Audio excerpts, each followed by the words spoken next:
del gobierno de las relaciones internacionales se constituyen en obligatorias y generan decisiones. ¿Ustedes querrán la respuesta? No les puedo dar. Por varios motivos. Me puedo escudar en el hecho de que soy miembro del tribunal y eso podría ser mañana parte de un análisis. Pero no me escudo en eso, me escudo en mi ignorancia.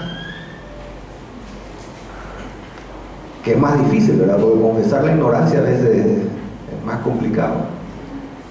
Y me escudo en mi ignorancia porque son cuestiones sobre las cuales no he meditado, no he pensado, no me he planteado cuando analizaba las cuestiones jurídicas del Mercosur. Entonces, esa es una cuestión que queda en el tintero, pero que lo debo decir, sin tomar partido absolutamente. Por otro lado, nadie puede negar, y lo hemos analizado de esta forma y ha sido dicho en alguna medida en el laudo, que nadie puede cuestionar las decisiones de los jefes de Estado. Los jefes de Estado representan las relaciones internacionales de sus países. Son en todas las constituciones, son los que representan, son los que están al frente, son los que nos generan la primera opinión de qué piensa un Estado a través de su principal representante. Y por supuesto, allí está un tema también puntual, como por ejemplo, que por supuesto que los jefes de Estado pueden tomar las decisiones que quieran. Está dentro de sus constituciones y está dentro de las decisiones que pueden asumir. Y hemos dicho dentro de ese laudo, pero cuando las cuestiones tienen efecto jurídico, entonces efecto jurídico dentro de un marco como el Mercosur, y estas decisiones tienen consecuencias jurídicas, habrá que analizar, y tampoco digo cuál es la respuesta en este caso, porque habrá que analizarlo, habrá que meditar con qué alcance se pueden analizar o no estas decisiones. Con lo cual decimos claramente, el tribunal no puede interferir, prohibir, ni negar el derecho que tienen los jefes de Estado de emitir opiniones, adoptar decisiones. Cuando tienen consecuencias jurídicas, el tribunal nuestro ha dicho, pueden ser examinadas en su legalidad en cuanto a no la opinión, sino el efecto o consecuencia jurídica de esa decisión. O sea, hacer una exposición sobre la actualidad del Tribunal del Mercosur sería tanto como decir que el Tribunal del Mercosur tiene un hermoso edificio, un edificio fantástico. Y si miran bien, no es un edificio común, es un edificio bastante extraño, pero bello, hermoso. Tiene miembros que algún mérito hicieron dentro del mundo académico, del mundo diplomático. Tiene infraestructura, tiene un personal altamente calificado. Los dos secretarios que hemos tenido, y Rafael Vasconcelos es el último, son brillantes, currículum brillante, nuestros colaboradores son brillantes. Tenemos infraestructura, tenemos... ¿Qué pasa? ¿Por qué no funciona el Tribunal Permanente de Revisión? ¿O por qué no hay más casos ante el Tribunal Permanente de Revisión? Porque hay indecisiones, incluso sobre el rumbo que tendría o debe tener el Mercosur. Nosotros estamos en la puerta de aprobar ahora el Código Aduanero del Mercosur. Estamos encaminados a la eliminación del doble cobro del arancel aduanero. La pregunta que yo me hago es cómo, con la estructura institucional y competencias que hasta este momento se ha dado al Tribunal del Mercosur, se podrá hacer frente a conflictos mucho más profundos en el orden económico, ya no en el orden político, si es que no tenemos esos instrumentos. Siempre se dice que lo importante en materia de integración cuando hay crisis es apostar por más integración. Eso es lo que ha sucedido en el 2002. Y seguramente la historia va a analizar si eso mismo ha sucedido en el 2012. Creo que la mayoría de los que están acá me entienden perfectamente. Y bueno, la presencia de ustedes es sin duda estimulante, porque significa que hay muchas personas preocupadas, interesadas, y además señalo que claramente hay un gran desconocimiento, de los alcances de la competencia del tribunal. Yo quiero llamar siempre Tribunal del Mercosur, porque es el Tribunal del Mercosur. Respecto al futuro, y ahí voy terminando, a mí en este tiempo, como decíamos Jorge, tenemos más recuerdos del tiempo de vida que llevamos, ¿verdad? O sea, ya, porque nuestras ideas caminan más rápido que el tiempo de vida que nosotros llevamos, a eso se refiere, supongo, en estas cosas de la integración. Han ocurrido muchas cosas, como por ejemplo, recuerdo que cuando comenzábamos a analizar el proceso mismo de estructuración del Mercosur, se mencionaba lo que aquí ha sido dicho, ¿verdad? Que la Constitución brasileña constituyó un obstáculo insalvable para avanzar hacia, no quisiera llamarle estructuras supranacionales, porque a veces esas expresiones son las que detienen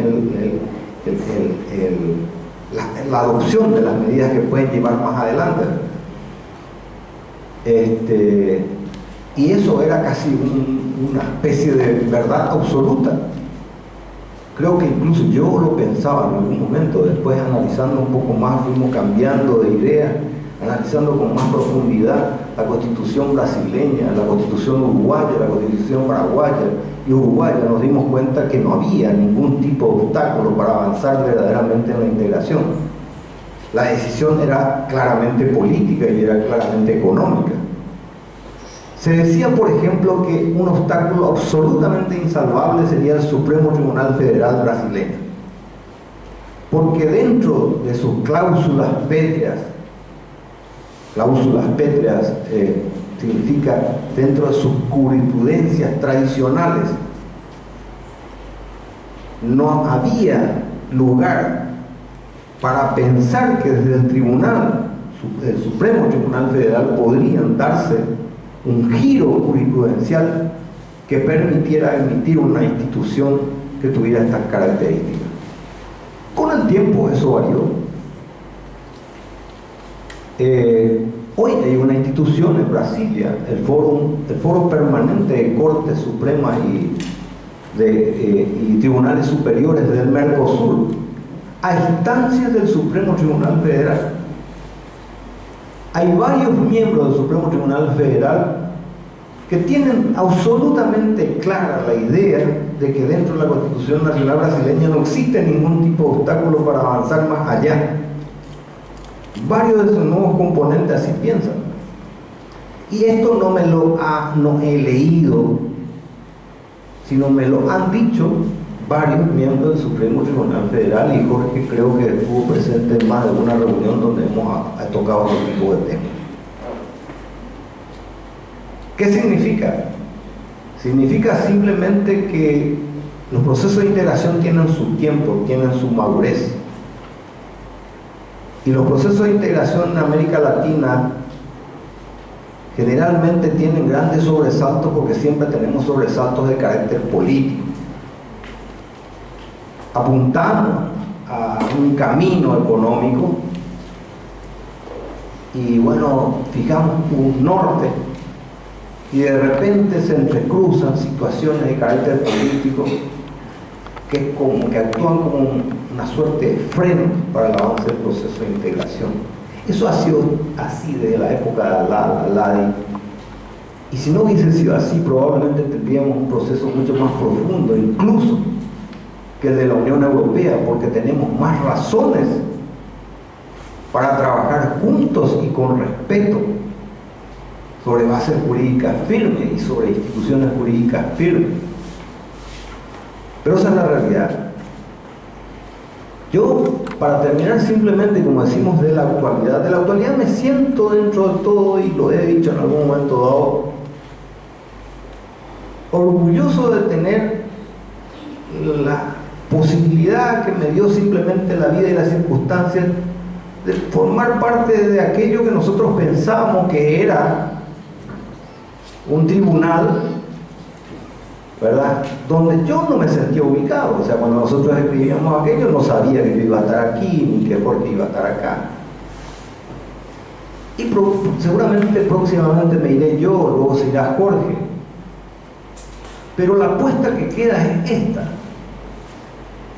La apuesta que queda es, podemos reclamar todo lo que sea al Tribunal Permanente de Revisión, pero el Tribunal Permanente de Revisión o el Tribunal del Mercosur, en la medida que no se le otorguen las competencias necesarias, la independencia funcional y económica, en la medida de que no tenga más libertad institucional, de manera tal que pueda tomar decisiones importantes, pero no en contra de ningún Estado en particular o en relación a la adopción de medidas por los jefes de Estado, sino en base a la normativa, a la interpretación y la aplicación de la normativa. Para terminar, creo que, así como comencé, dije globalización, sí, al revés, ahora, al terminar. Integración, sí, y crisis, no. Eso es lo que necesitamos. No entiendo el mensaje que, a tipo de charla y de, casi no es una conferencia, quería dejar a este grupo tan selecto que nos visita y que nos honra, porque aquí hay verdaderos maestros que respeto mucho y que seguramente muchas de estas cosas ya habrá escuchado, ¿verdad? O sea, pero a veces uno le da una perspectiva diferente, una visión diferente, y entonces eso nos permite a quienes compartimos o a nosotros mismos repensar en la posición en que estamos y qué podemos hacer por la integración en el Mercosur. Bueno, muchas gracias.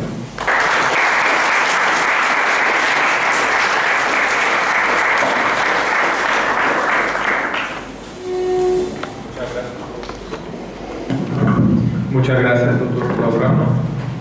Paso a palabra ahora al doctor Jorge Puntora, que va a hablar de las lições, bueno, está en portugués, las lições da crise europeia para o Mercosul.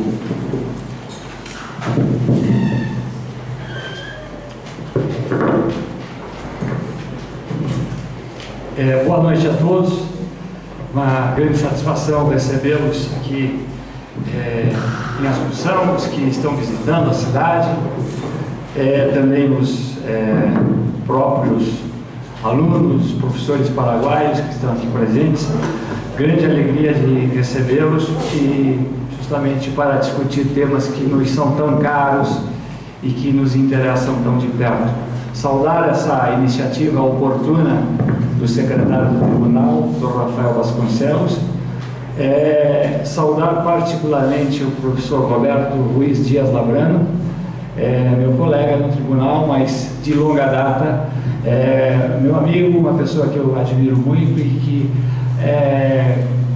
com o qual eu tive a oportunidade, como ele bem referiu, de observar de um patamar muito próximo a realidade da integração latino-americana, que nos faz hoje pessoas em um certo momento muito experientes, e a experiência gera aquela grande convicção de que em certos momentos da vida, a esperança deve ser maior do que a experiência.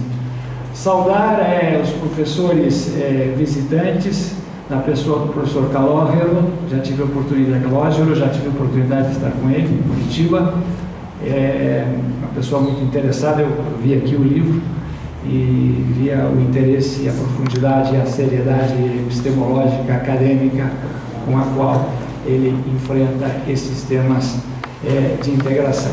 Bom, só temos momentos de satisfação em estar presentes nesse auditório, pessoas interessadas e pessoas também preocupadas, porque todos que estudam a integração vivem um momento vertiginoso de olhar a integração pela janela da crise.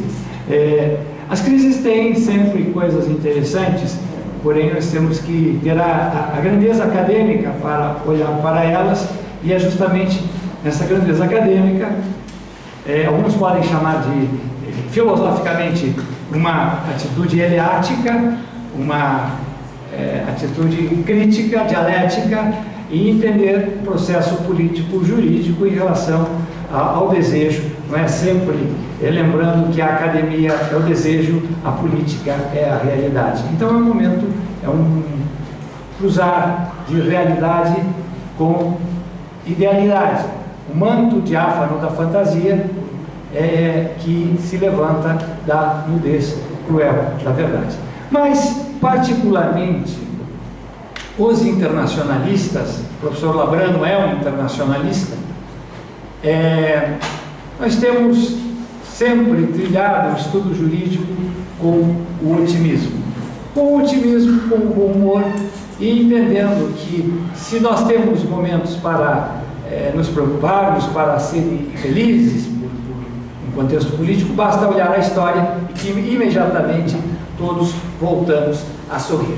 Então é com esse sorriso que eu enfrento o tema, a dificuldade do tema, que é o tema da constatação da crise em primeiro lugar, e depois uma comparação das crises pela ótica da academia, sempre lembrando os senhores que nós estamos em um tribunal, mas não somos o tribunal porque estamos aqui como professores. E professores podem falar o que bem desejam, não é? Professores assinam apenas as atas da secretaria, as listas de chamada, a presença dos alunos.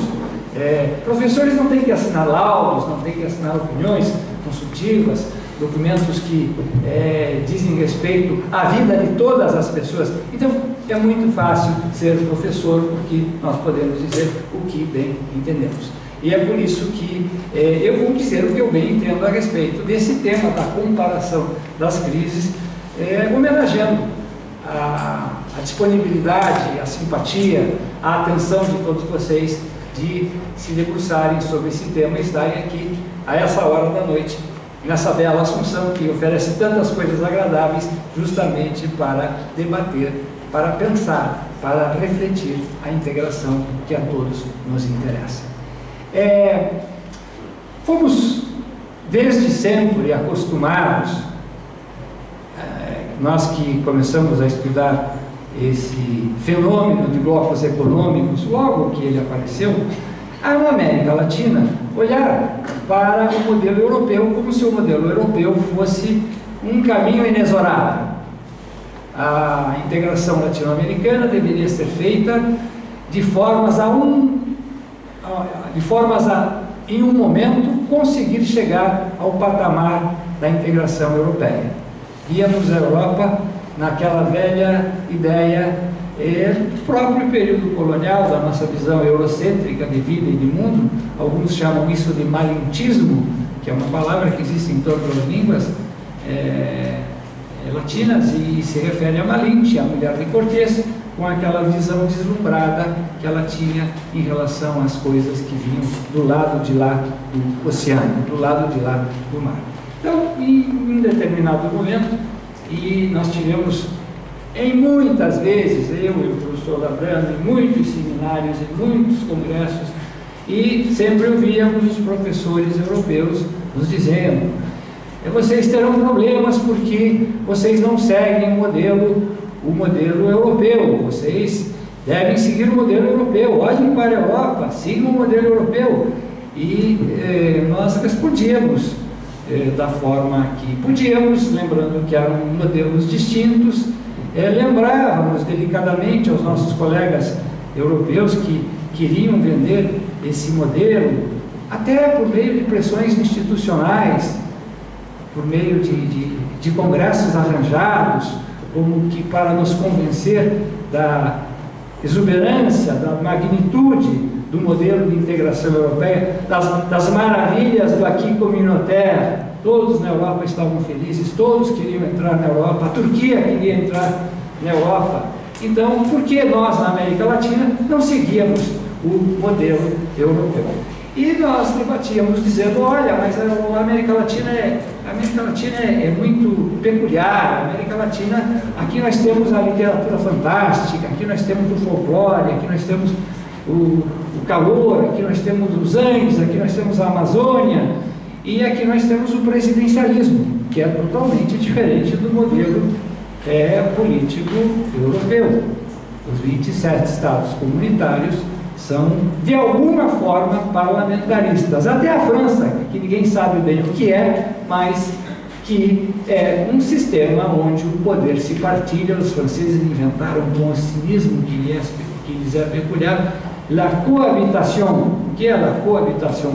É um sistema que reúne o presidente de um país, de um partido ou de uma corrente ideológica e o primeiro-ministro de outra corrente ideológica. Bem, mas há essa visão repartida do exercício do poder, do exercício do governo, e isso dá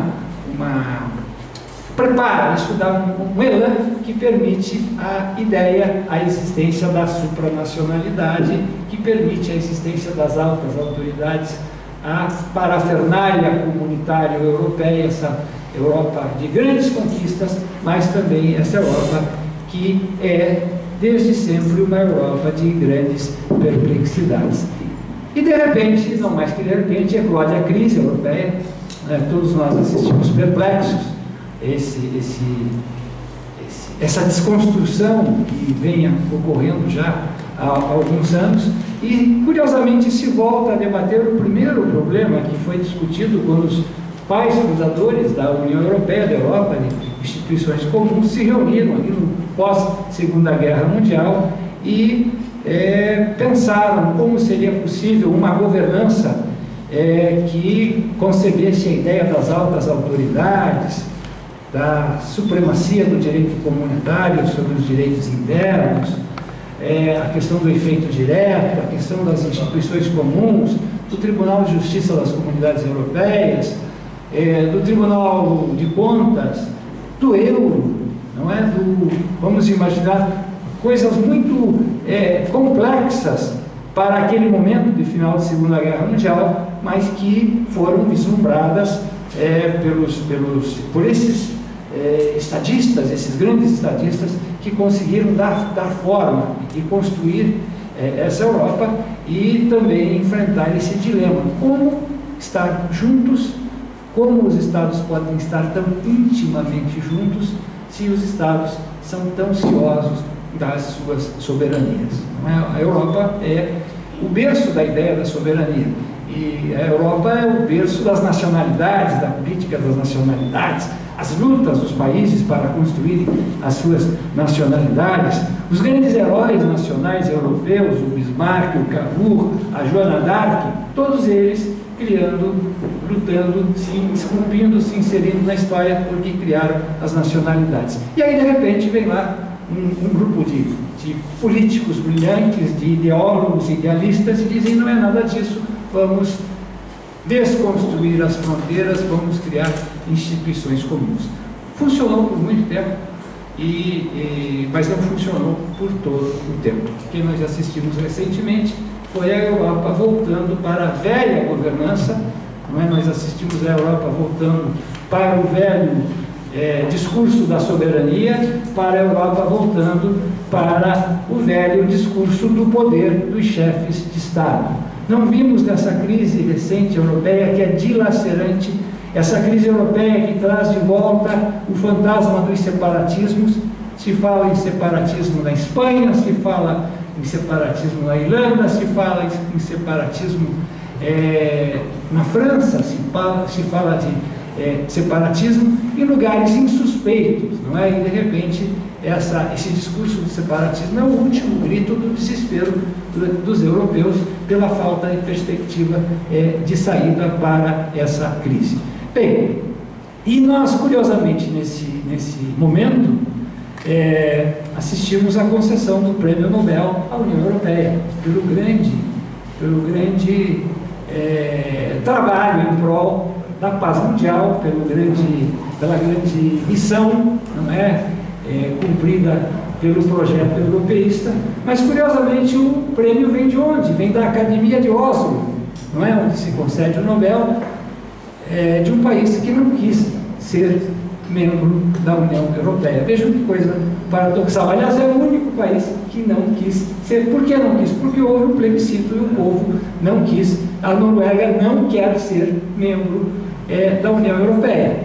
Todos querem, mas ela não quer porque não quer, por razões de gósticos epicológicos, de política, e houve um plebiscito, e é um país estranho, um socialismo dos ricos, eles vivem bem, são felizes, não gostam muito dos estrangeiros. Vocês têm assistido essas coisas todas, é comum entendermos essa relação de um país fechado, uma ilha nórdica dentro de um tecido político extremamente complicado, mas que tem lá as suas razões, vamos respeitar. Mas dentro desse paradoxo todo, nos vem aos olhos, com muita intensidade, a ideia da governança, não é? A governança comunitária. Então se achava que as decisões eram técnicas, eram muito bem elaboradas, que estavam acima da vontade dos Estados, porque havia uma decisão que estava ao sabor do interesse coletivo, e por isso a Europa era esse sucesso indiscutível. E nós vimos que não, nós vimos novamente a imposição dos dois países fundadores, dos dois carros-chefes, da Alemanha e da França. Houve um momento que se dizia que a França estava sendo complacente com a política alemã, porque o presidente era um presidente fraco, era um presidente do mercado, e por isso se elegeu um presidente socialista, queria se colocar contra a Alemanha, e a Europa viria a novamente ser feliz. O que ocorreu? O presidente Hollande foi eleito e está fazendo exatamente aquilo que o presidente anterior fazia, numa demonstração que não é um problema, portanto, de linha ideológica, e sim de contingência histórica. Não há o que fazer. Vivemos um tempo em que não há almoço grátis e as pessoas precisam pagar e produzir para viverem na condição, na expectativa do nível de vida que desejam. Não há outro caminho. Bem, então dessa experiência comunitária europeia, que nós assistimos contristados, não estamos aqui felizes porque a Europa não deu certo. Estamos apenas reparando que a condição humana é universal, que o grande debate político é universal, que não existem políticas superiores e inferiores, que os sistemas são fruto das sociedades.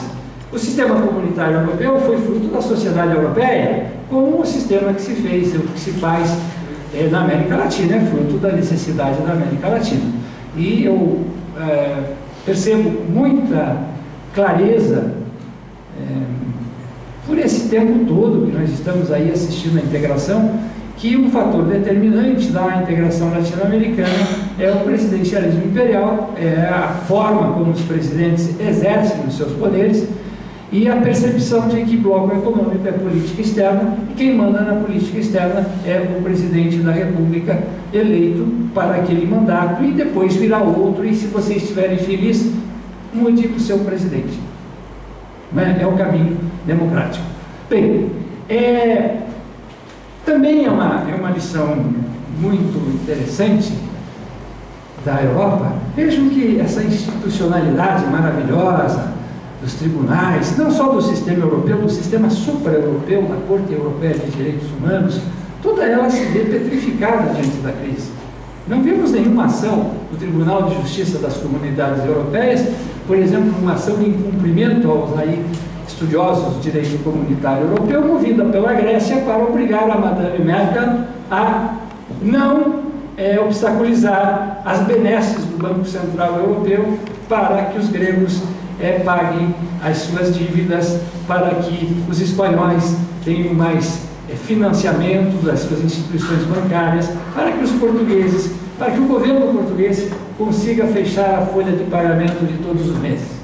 Então, não vimos em nenhum momento essa supra-institucionalidade sendo provocada, não vimos o comissário-chefe, não vimos o supercomissário europeu, que nesse momento é um português, coitado, passando por grandes aflições, se manifestar em nome dessa realidade. E o que ouvimos? Ouvimos a Madame Merkel falando e ouvindo o presidente da França. O resto é silêncio. Bom, dessa governança de volta à soberania, dessa governança faz com que nós possamos tirar algumas conclusões. Primeiro, que não podemos abstrair essa ideia de soberania, principalmente na nossa realidade latino-americana, que é uma componente.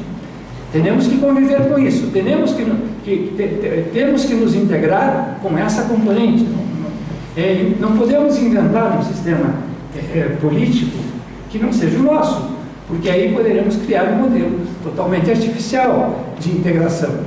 Nós aprendemos talvez na primeira semana da faculdade, que você tem, do fato, o direito, não é o contrário.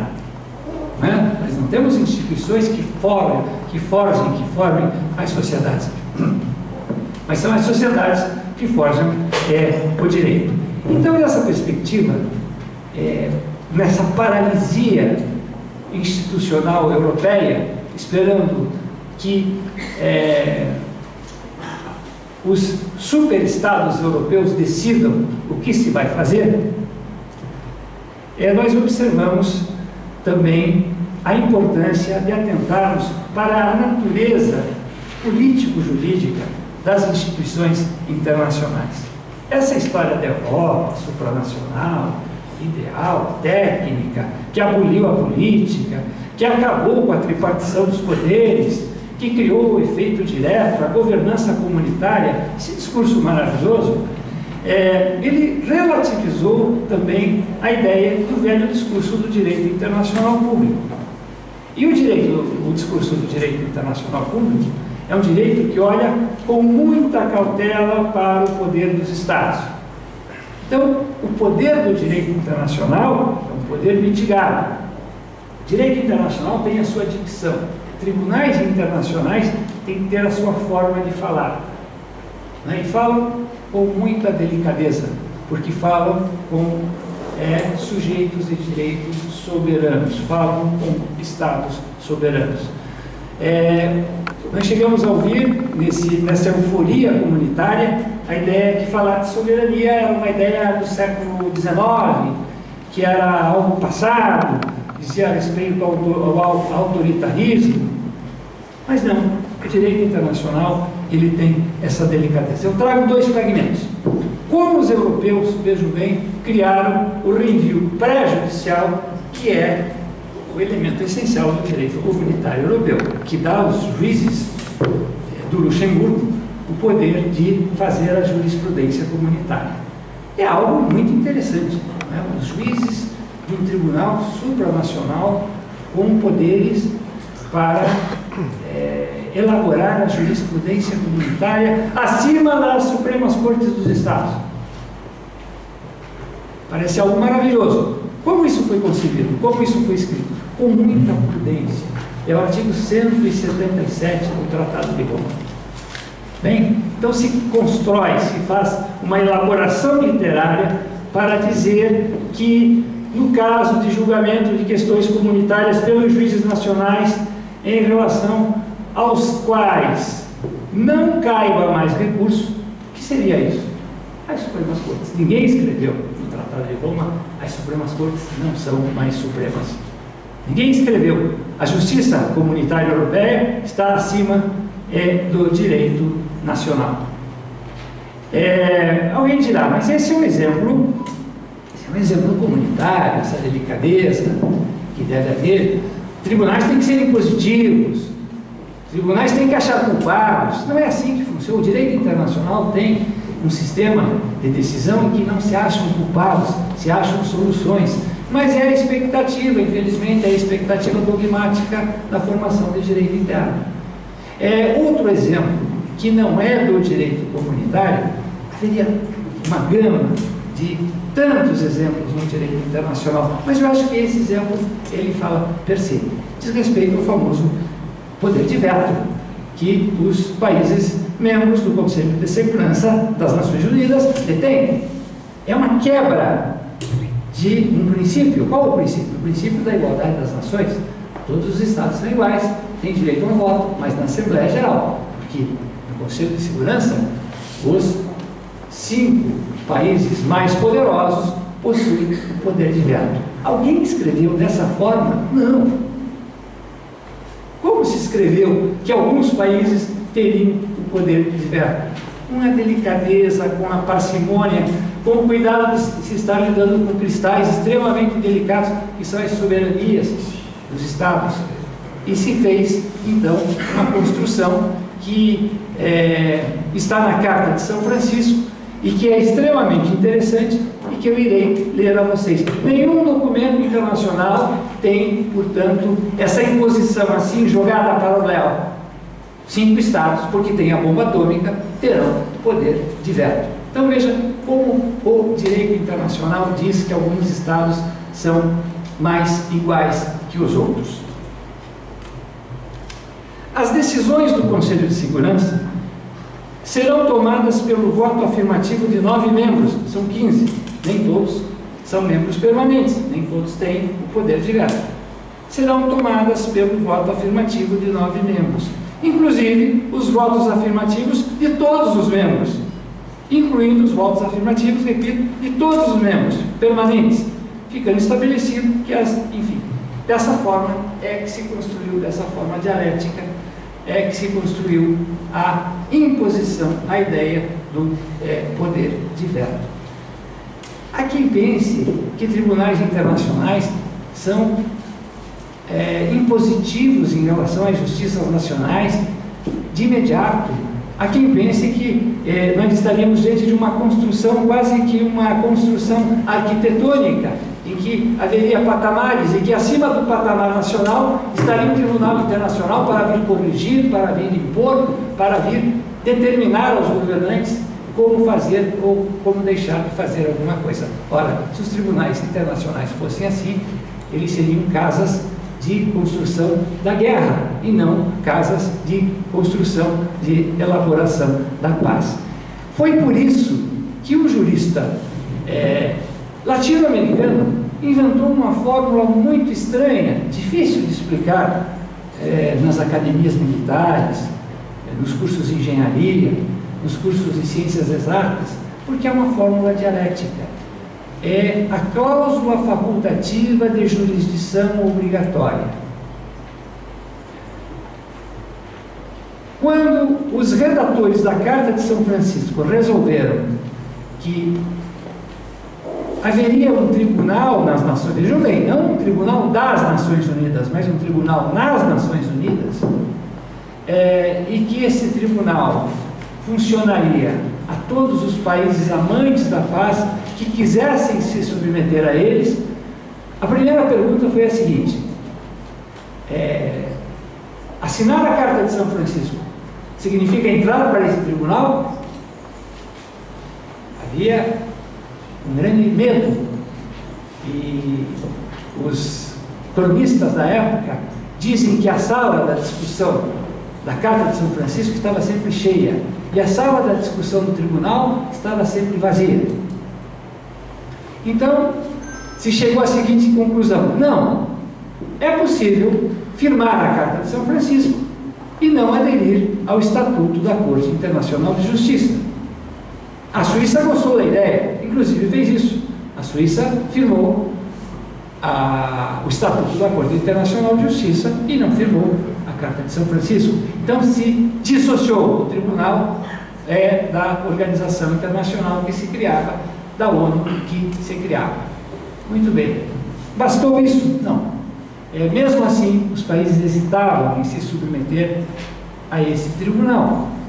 Ninguém sabia quem seriam os juízes, não se sabia bem qual seria o arcabouço normativo disso.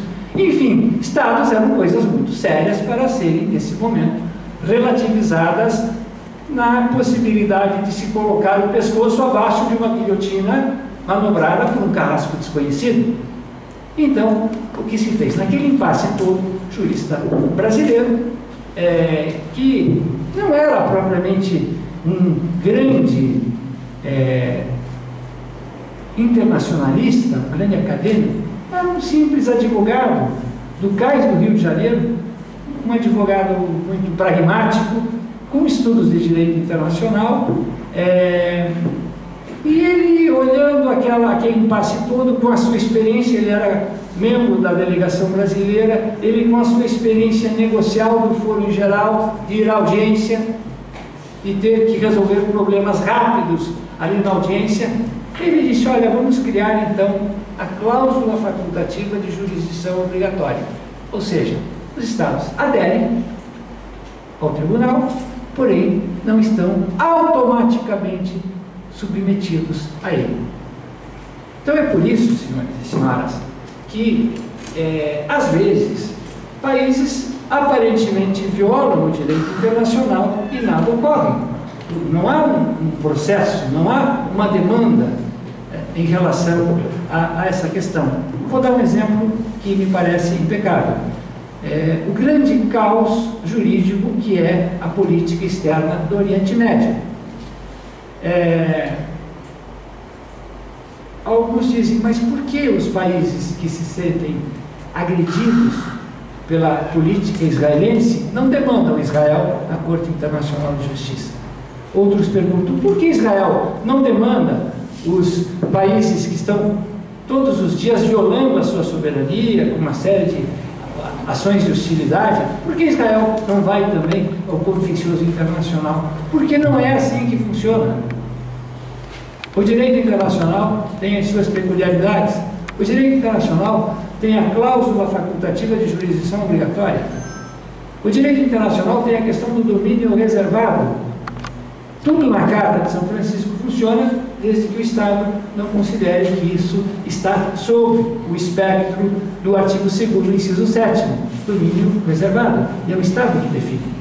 Então, tanto os Estados contendores de Israel como Israel se respaldam no domínio reservado e na questão da legítima defesa, que também é prevista na Carta. Então, diante dessa imunidade, o que se fez? Qual foi o grande avanço? Qual a grande conquista desse caos jurídico que é o Oriente Médio? Recentemente, o Conselho de Segurança, vejam que todos pensam que pode tudo, fez uma resolução. A resolução não foi atendida em relação ao famoso muro da Cisjordânia. Os israelenses criaram um muro no terreno do vizinho. Pode? Não pode. Mas eles dizem que pode porque é uma questão de legítima defesa. Talvez possa. Eu, se fosse israelense, ia defender esse muro, embora fique no terreno do vizinho.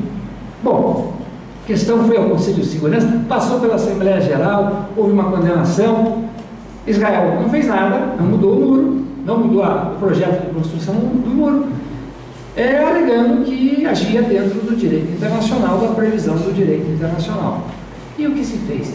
O próprio Conselho de Segurança, pelos mecanismos apropriados do direito internacional, pediu uma opinião consultiva para a Corte Internacional de Justiça. E as pessoas não entendem também que no direito internacional, às vezes, uma opinião consultiva é muito mais importante que uma decisão contenciosa. O que fez a opinião? O que fez a Corte Internacional de Justiça? 15 juízes, 14 juízes disseram: não, você não pode construir um muro no terreno do vizinho. E um juiz disse: não, é possível, caso o vizinho seja ameaçador, caso você esteja preocupado com a tua legítima defesa. O juiz que disse que sim era o juiz dos Estados Unidos, um grande jurista, um grande internacionalista, mas todos fizeram votos escorreitos, votos apoiados no melhor direito internacional. E alguém dirá, mas opinião consultiva não é mandamental? E ela é importante por não ser mandamental, mas porque ela representa, nesse caso, o consenso, o entendimento, a visão comum de juristas que vêm das mais diversas regiões do mundo. O que aconteceu?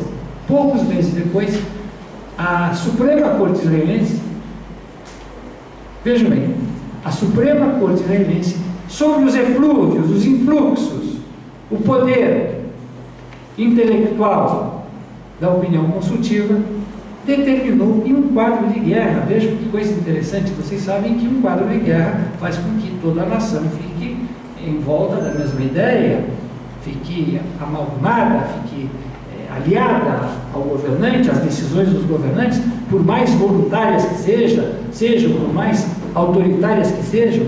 Em um quadro de guerra, a Suprema Corte de Israel, por unanimidade, determinou ao primeiro-ministro que mudasse o projeto do muro, que era a segurança e que, evidentemente, era muito apoiada pela opinião pública. E o governo israelense realmente fez a mudança do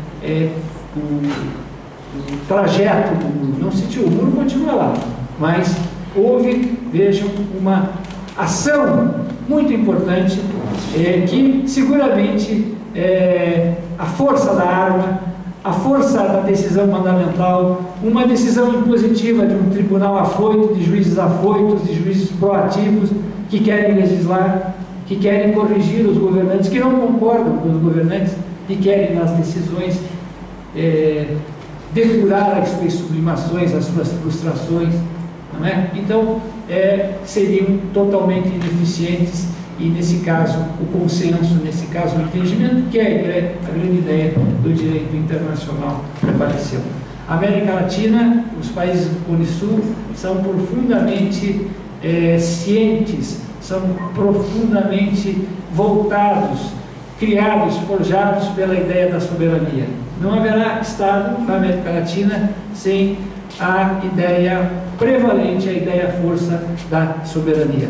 Receitas que mitiguem, que relativizem a ideia da soberania não funcionarão jamais em qualquer país da América Latina, em função justamente do processo histórico. Nós não inventamos a soberania, mas nós usamos a soberania como talvez o último refúgio, foi o nosso último escudo em momentos trágicos da história colonial, e eu não percebo, eu não entendo, eu não concebo a América Latina que faça, como os europeus fizeram, essa divisão, essa seção, essa transição, essa relativização da soberania. E aí vem uma grande dificuldade que já não será mais para nós, os professores de cabelos brancos, é uma missão para os jovens, é uma missão para o futuro, é de construir uma forma que permita a integração, mas observando esses melindres, essa delicadeza da soberania. É a forma que permita que os Estados tenham projetos comuns de desenvolvimento, que professem todo o credo dos blocos econômicos. Não acredito que a história comporte retrocessos. Os blocos econômicos sempre existirão desde o momento em que foram concebidos, porém é necessário que eles tenham uma adequação à realidade política que os preside. Estou a cada dia mais convencido, observando as agruras da integração europeia, observando a integração latino-americana, particularmente a crise que vivemos, recentemente ainda vivemos, o rescaldo dela no Mercosul. Observo que o bloco mantém o elemento essencial, que é a consciência da necessidade da integração. Eu lembrava recentemente a um afoito colega europeu que denunciava o fim do Mercosul e dizia a ele: olha, eu tenho a impressão que não, porque a crise é porque um Estado quer entrar e outro Estado defende o seu direito de não sair. Então a coisa não é tão má assim. E na Europa nós assistimos justamente os Estados olhando para o seu dilema e tentando provar a grupos separatistas que é necessário que as nações continuem existindo. Então a nossa realidade, por mais lamentável que seja em muitos aspectos, ela ainda reflete uma realidade na qual nós não podemos fugir, a nossa realidade política, e eu exorto as novas gerações que tenham a prudência, que tenham o conhecimento histórico para olhar todas as lições deixadas pelos processos de crise que estamos vivendo, mas que tenham a sábia percepção de, na América Latina, criarem formas de integração que sejam latino-americanas. Não sejamos malinchistas, como Malinche, a mulher de Cortés, que sublimava as coisas europeias, principalmente as coisas que vinham de fora, e era totalmente contrária ao outro lado, que também é errado, que é o lado de deplorar as coisas externas. Eu encerro citando um historiador que eu admiro muito, e ele diz o seguinte: Estevão Rezende Martins, professor da Universidade de Brasília, ele diz o seguinte: ninguém nasce em um vazio de história. Nós nascemos dentro de um processo. Não podemos inventar as coisas, podemos nos adaptar a elas. E nessa perspectiva é essencial que nós saibamos, nós que descobrimos tantas coisas na América Latina, que inventamos tantas soluções nossas na América Latina, até no processo de integração. Nós inventamos a zona de comércio mais ou menos livre, nós inventamos a tarifa externa em comum, nós inventamos o mercado comum sem livre circulação de pessoas, sem livre circulação de capitais. Nós inventamos uma série de instituições muito curiosas que fugiriam do purismo acadêmico, que saibamos inventar instituições que se prestem à governança, à nossa realidade política. E essa realidade política, eu creio que é uma realidade que impõe a decisão consensual. Nós temos que ter a governança do direito internacional clássico. Nós não podemos inventar coisas que estejam além, talvez não dos nossos vícios, mas coisas que não estejam além das nossas virtudes, porque eu acredito que esse apego à pátria, esse apego às coisas nacionais não pode ser, em nenhuma hipótese, vista como um defeito, como algo que deve ser acrisolado, que deve ser depurado, como muitas vezes nossos colegas europeus